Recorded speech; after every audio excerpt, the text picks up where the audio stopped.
2 table spoon oil, இஞ்சி பூண்டு paste 1 table spoon, கொஞ்சம் வதக்கிக்கலாம். 600 கிராம் மட்டன், 1/4 டீஸ்பூன் மஞ்சத்தூள், 1 டேபிள் ஸ்பூன் உப்பு,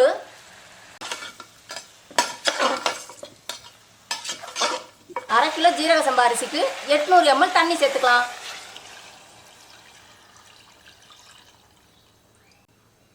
மட்டன் இப்போ 5 விசில் வர வரைக்கும் வேகட்டும்.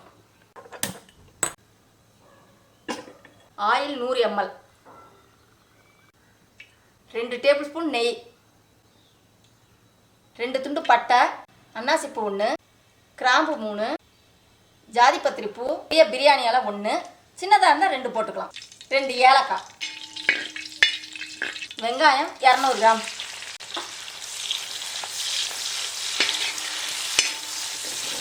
வெங்காயம் நல்லா பொன்னிறமாக வதங்கி வரணும். வெங்காயம் இந்த அளவு பொன்னிறமாக வதங்கினாதான் பிரியாணி ரொம்ப நேரம் கெடாமல் இருக்கும். இஞ்சி பூண்டு பேஸ்ட் 100 கிராம்,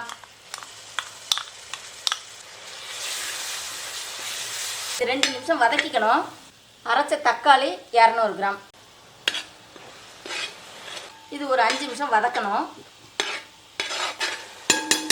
2 பச்சை மிளகாய்,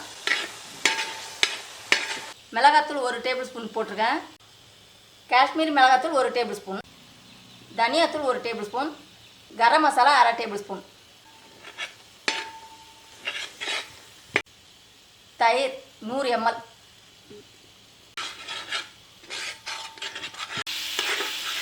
கால் கட்டில் பாதி புதினா, கால் கட்டில் பாதி கொத்தமல்லி,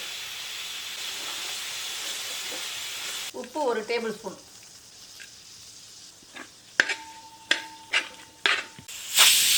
அரை கிலோ ஜீரக சம்பா அரிசி எடுத்துருக்கேன். இது 2-3 தடவை கழுவி எடுத்துக்கலாம்.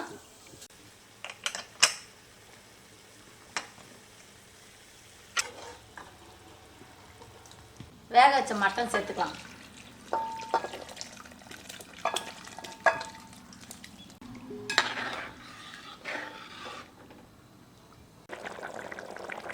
நல்லா கொதி வந்துடுச்சு. இப்போ அரிசி சேர்த்துக்கலாம். தேவையான அளவு உப்பு சேர்த்துக்கலாம்.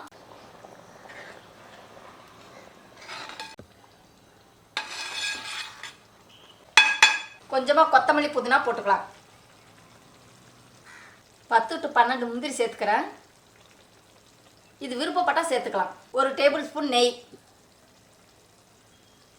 இப்போ நல்லா ஒரு கிளறிக்கலாம்.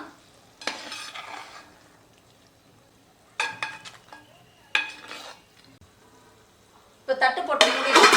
இப்போ 15 நிமிஷம் சிம்லேயே இருக்கட்டும். இப்போ 15 நிமிஷம் ஆயிடுச்சு. அடுப்பு ஆஃப் பண்ணிடலாம். அடுப்பு ஆஃப் பண்ணியாச்சு. இப்போ 25லேருந்து 30 நிமிஷம் அப்படியே தம்லே இருக்கட்டும். தம் வச்சு 30 நிமிஷம் ஆயிடுச்சு. இப்போ திறந்து பார்க்கலாம். பிரியாணி நல்லா உதிரியாக வந்திருக்கு.